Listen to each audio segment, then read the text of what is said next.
is CGTN, China Global Television Network.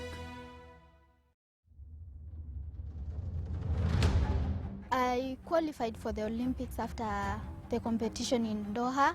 That was my best race ever in my life. Now stretching them, Kenya. First half the game is hard nuts. If we don't win this game, we've not qualified. So I just whispered to one of the players, you must win this game. This is the ticket. Then COVID-19 came from nowhere and everything was shattered. Breaking developments in the coronavirus pandemic. The death toll rising in the US, more than 60 dead. We thought zenye natembea ni tena kurudi tena qualifiers. You ready to go to qualify. We are holding our heart for the Olympics not to be postponed.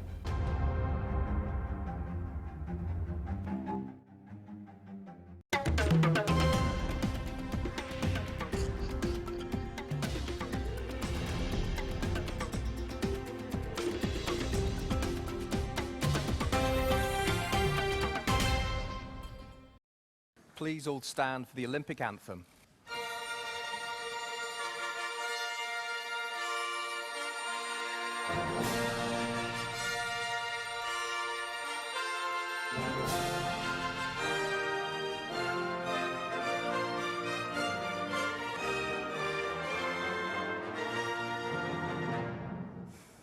The International Olympic Committee has the honor of announcing that the games of the 32nd Olympiad in 2020 are awarded to the city of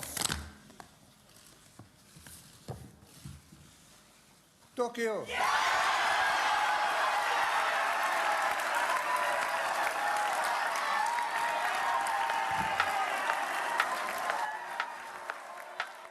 At the 125th session of the International Olympic Committee held in Buenos Aires, Argentina in 2013, Tokyo presented an amazing pitch to host the 32nd edition of the Olympic Games.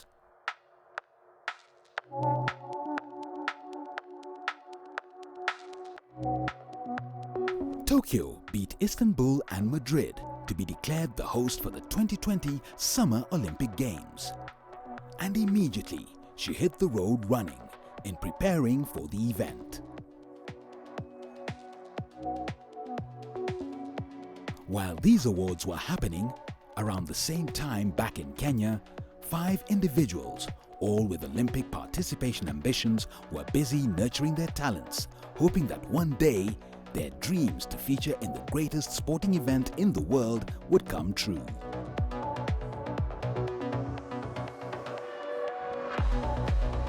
Christine Ongare, then only 20 years old, was busy trying her hand at a new sport. Her coach, David Munuhe, a former amateur boxer and then a police inspector, was coaching the Kenya Police boxing team. At 23 years old then, Philadelphia Orlando was starting to rise through the ranks as a player in the Kenya Women's Sevens rugby team. Felix Olo, a primary school teacher, was trying his hand at raising a girls' and boys' rugby team in Nakuru. Meanwhile, young Mutileyavi, a 13-year-old and a grade 7 student deep inside rural eastern Kenya, was only just discovering her burning passion for athletics.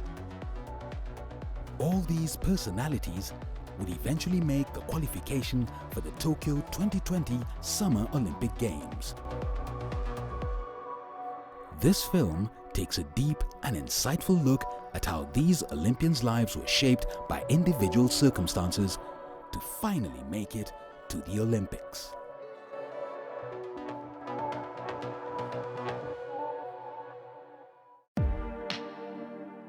The 2020 Tokyo Olympics was touted to be one of the most competitive and high-tech games ever, and the path to qualification was not going to be a walk in the park.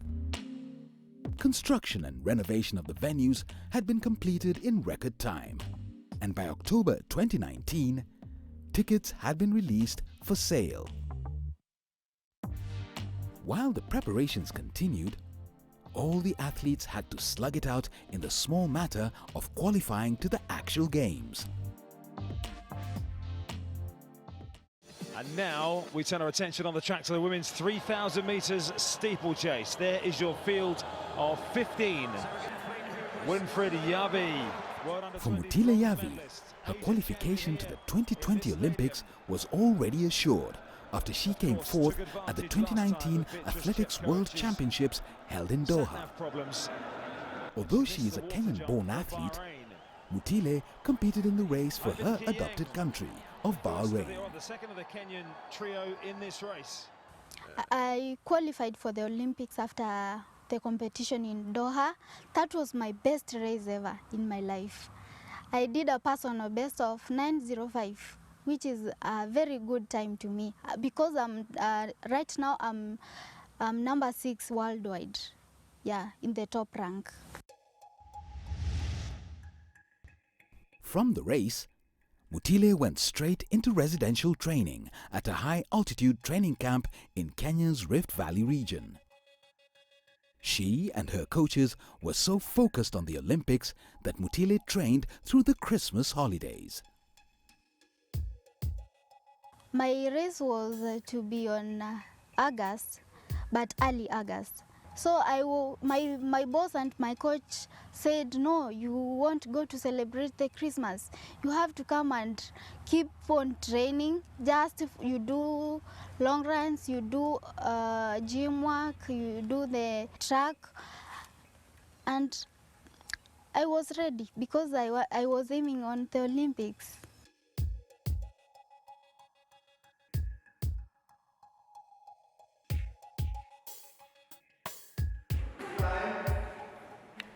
Christine's road to qualification had been so rough that when she finally qualified, it erased memories of missing out on the 2016 edition.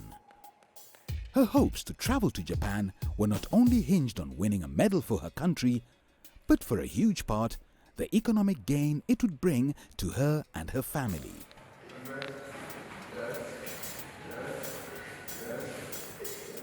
Kila mchezaji, Olympics ndio game kubwa. National anthem yetu imbwe kwa country ingine juu ya gold medal. Ijakuwa rahisi, qualifier ilikuwa challenging, but mimi na thank God due to experience nime-maintain kuanzia ni join boxing. Kuna wenye wanaendanga wanarudi mpaka saa hizi yenye nime-qualify for Olympics. Juu najua hii ndio opportunity, ikipita sioni kama kutakuwa na ingine.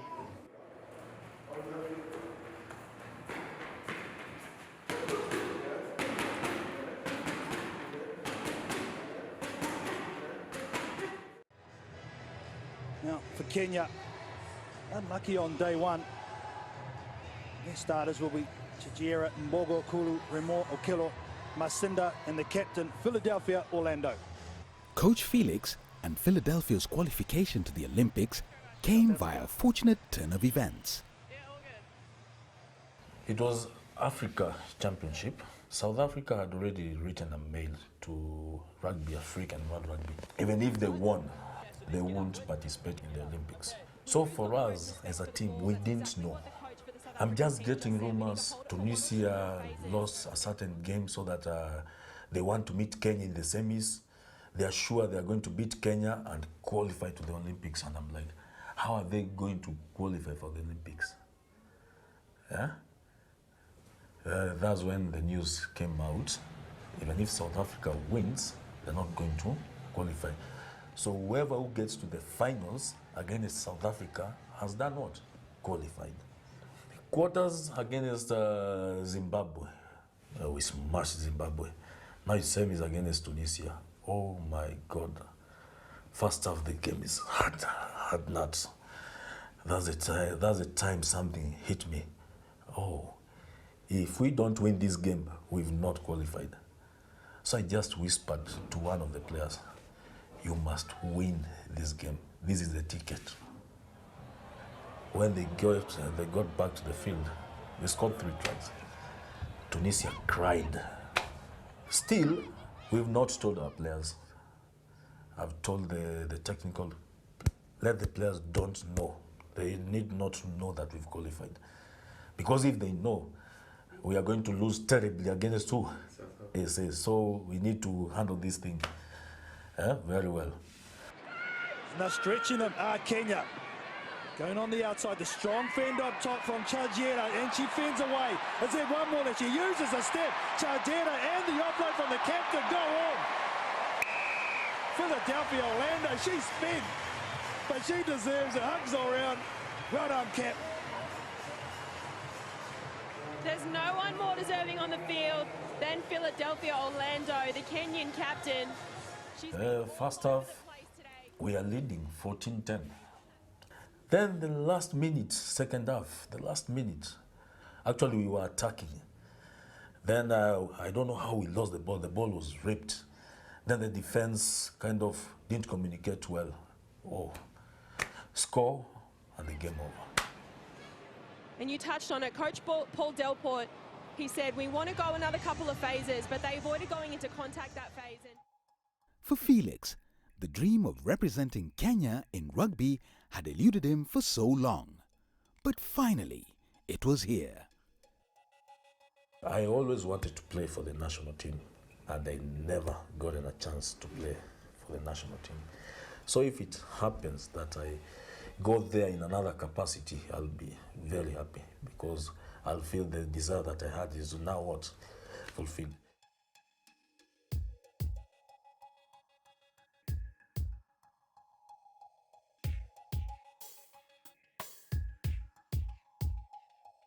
In December, Philadelphia was injured during an international tournament.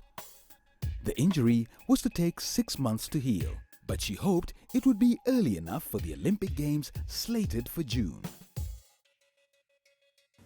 The qualification was in Tunisia. So after qualifying, we were very excited, and we still had more tournament to play. That was in Dubai.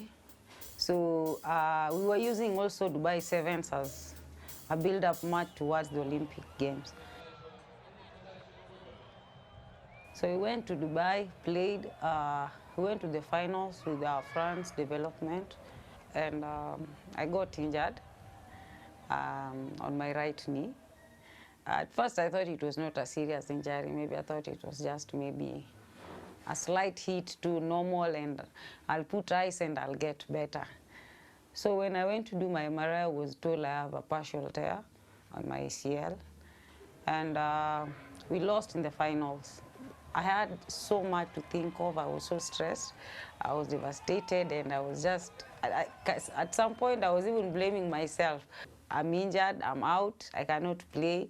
Went to MRI, I got the result. I was told I'll stay out for 4 months, doing physio and rehab. Some point I was told I was going for surgery. Some of the people are telling me you'll never play again. So there was opinion left, right, and center. I was so scared, saying now I'll miss the Olympics, I'll miss the Challenge Cup. So everything was happening so fast for me. And now I was only left with my hope, hoping that things will get better, hoping that I'll recover before the Olympics Games. Her recovery process included a strict physiotherapy routine every day until she healed.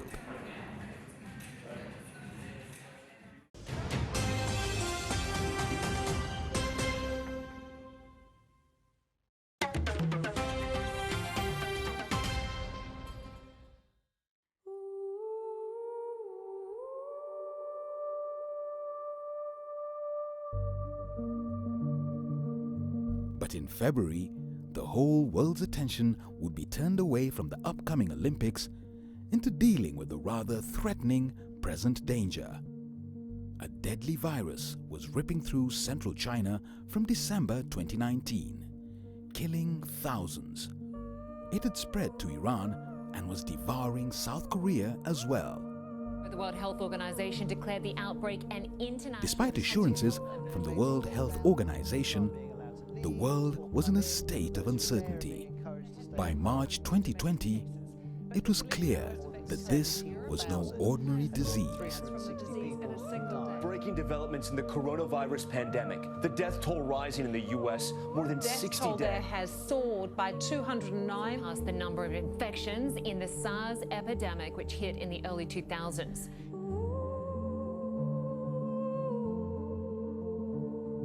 But as tradition would have it, the Olympic torchlighting ceremony was being held in the ancient city of Olympia in Greece. All three athletes and their coaches held on to their breath, hoping that the Olympics were going to happen after all. Here I was worried, scared that I will not make it to the Challenge Cup in South Africa. I will not make it to the Olympics. Then again, I know it's shocking, but to me again, I take it as a blessing. Then COVID-19 came from nowhere and everything was shattered and I was like, I didn't believe that Corona is a real thing. I was in Wuhan when we were doing the World Military Games. It's a beautiful city, very clean. I was just assuming this is nothing. There is nothing. This is not a pandemic. From Senegal, after we came back, that day that we landed here, checking at the news, we heard that in Senegal there was a case. Tulikuwa tunaomba God kwa sababu si already ugonjwa ilikuwa ishatoka. Alafu pia immediately venye tulitoka Senegal ikakuwa ndio imeingia Senegal. Then we are told that you have to stop training, you have to do what, you have to. And then we were all along, we were holding our hearts not to, for the Olympics not to be cancelled or postponed. To add hope to everything, Japan's Prime Minister Shinzo Abe assured all that Tokyo had taken the necessary precautions and would indeed deliver a safe and successful Olympic Games in spite of the looming disease. The disease, by now declared a pandemic, raged on. The entire state of California is now in lockdown, with as the projections coronavirus half its outbreak population continues could be infected. One by one, countries across the world began to go into lockdown. Businesses were shut. International and domestic flights stopped. Planes were grounded, and cities became ghost towns. By mid-March, Kenyan businesses had been ordered shut, and cessation of movement in and out of Nairobi and Mombasa imposed. Kenya was slowly sliding into lockdown. By April, the whole world had come to an eerie standstill.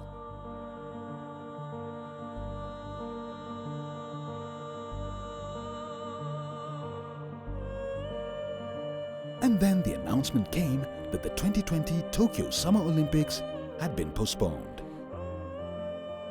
I was actually at the physio. So my physio was telling me, are you aware that Olympics has been postponed? Then I was like, are you serious? Then he was like, yeah, and now you have all the time. You'll take your time and get better. And when you get back to the field, you will be 100%. Mi thoughts zenye niko zinatembea ni tena kurudi tena qualifiers. Juu already tulikuwa tusha qualify, so tulikuwa tuna expect tena maybe tena waanze tutarudia tena, but ikakuwa si hivyo, aibe ikapitisha kama ulisha qualify uli qualify. When they cancelled the Olympics, I was just seeing some posts from my friends, but I didn't imagine if they are real posts or they were rumors, but I didn't care. I kept on training, but when they pronounced it worldwide, that's the time I came to realize this is serious. I felt discouraged. By that time is when I lost the morale to do the hard training.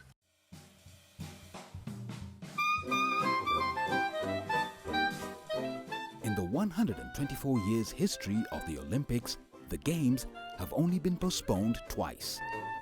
The first time was in 1916 because of the First World War, and then again in 1940 during the breakout of the Second World War. Coincidentally, the postponed 1940 Olympics had also been scheduled to take place in Tokyo, Japan.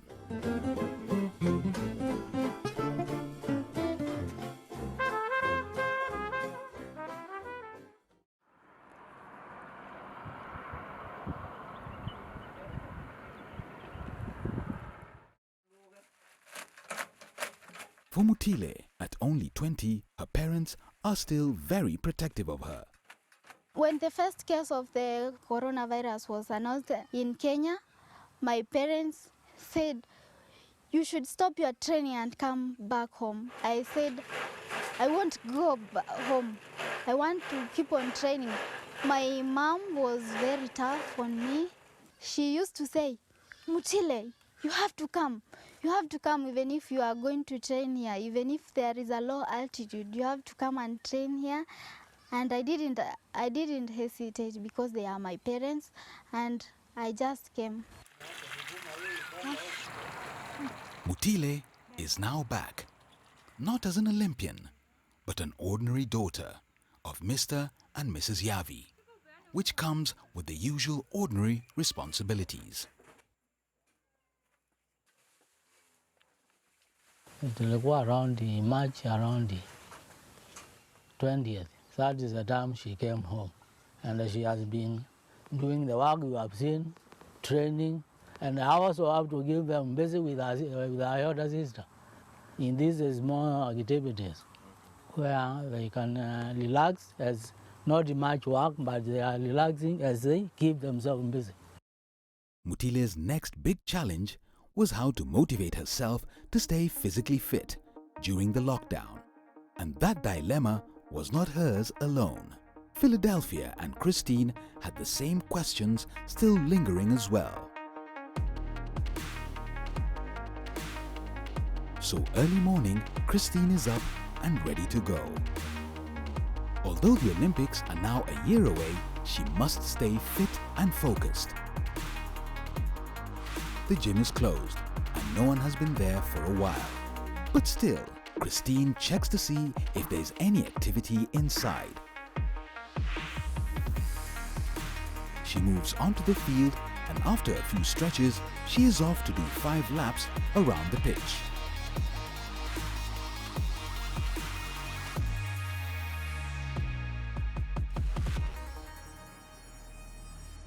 Muenda depot, so ikisemekana ni gym ni huko, alafu huko unaona pia kuna safety, si kama huku. So kama saizi kwa corona na train hapa juu hawakubaliwi kutrain, but ingekuwa nakubaliwa kutrain pia ungenipata hapa, ni huko tu ndio mimi huenda.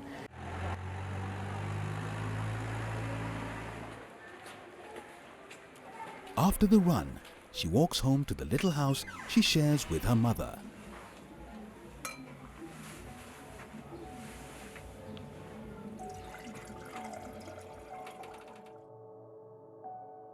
At only 12 years old, Christine got pregnant, had a baby and dropped out of school. Christine alikuwa bado yuko mdogo sana. Hata mimi nilivunjika moyo. Nikasema, Mungu, na wewe ninakuabudu. Mbona mtoto wangu nimemuelekeza kwa kanisa na amepata mtoto akiwa mdogo sana. Watu wengi walinichekelea, lakini nikazidi tu kumshukuru Mungu. Ukitembea nje, mtu akikucheki, acheki mtu wako, inasemekana venye wewe ni mkubwa. Yaani ni vitu tu mingi zingine hata siwezi sema. Kuna hali unaweza kuwa nayo ya uchungu, lakini wacha nikwambie, Mungu anaweza kubadilisha hiyo hali ikawa ya utamu. Toa machozi wakati wa kulia imeisha. Mungu ako wa upande wetu. So hizo ndio zimekuwa zikinipatia strength. Alafu at last kupata mother mwenye alirudi after kusebika, ananitambua. Mother mimi ananipenda sana. Nikakuja sasa nikapenda Christine, nikamwambia, wewe zaa mtoto, utapozaa mtoto, mimi nitakulelea mtoto na utafanya nini? Utarudi shuleni. Her mother adopted that baby and encouraged her to continue with her studies. She loved sports and wanted to be a footballer. But boxing came calling, and through her neighborhood coach, got handed over to a better managed and structured Kenya police boxing team. She has excelled in boxing, becoming a champion in East Africa, but she has not succeeded in getting herself, her mom and her son out of the challenges of poverty. Mimi matarajio yangu nilikuwa nafikiria Mungu akiwezesha Christine, at least anaweza kunitoa hapa na kunipeleka mahali pengine pazuri ambapo naweza kuwa ninaenda kwa choo yangu, nikuwe na jikoni kama wewe umekuja hivyo, umekuja kunitembelea wapendwa. Ninaenda kwa jikoni yangu, ninawapikia kakitu, hata kachai mnafanya nini? Mnakunywa, na nitazidi kushukuru Mungu. So they have to supplement their income somehow. To her, the Olympics are a route to get out of their current predicament.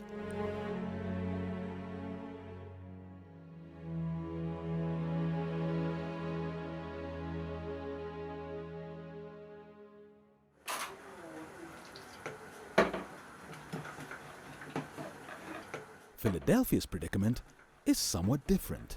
Her present task is how to get back to shape and fully rehabilitate her knee.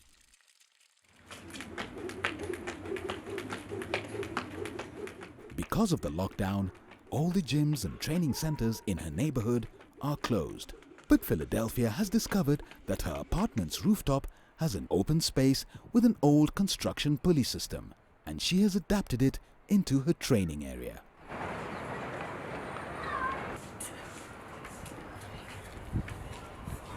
When everything happened, our field was closed, the gym was closed, so I could not get any place to do my workout. So, but up there I will see where people are hanging their clothes, and I saw a space, and I said, why not? I can actually use this place to train. So the more I will go upstairs on the rooftop, I will see big space, I will get more ideas, I would learn that I can actually do so much in this rooftop than I expected. I can do my shuttles here, I can do my squats here, I can do upper body here. So I just needed to get my equipment, but I had this space.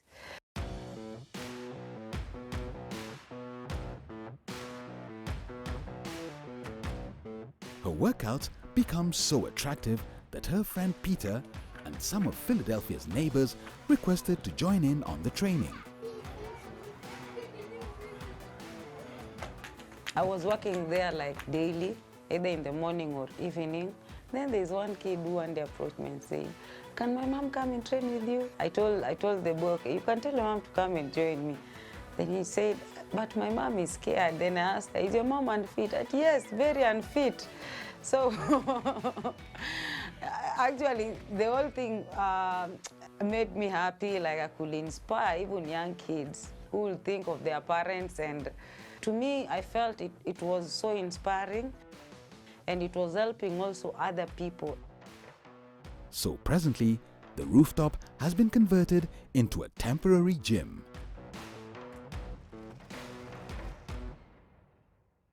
Meanwhile, the world over, the pandemic continues to bite, and more job losses are experienced everywhere. More cases are reported.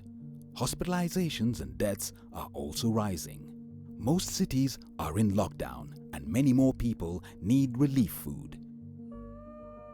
In Kenya, the government instituted a curfew from 7 p.m. to 5 a.m.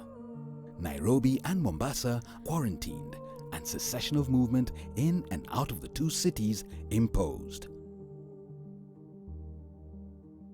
Meanwhile, all the athletes must find ways to stay fit and focused for the Olympics.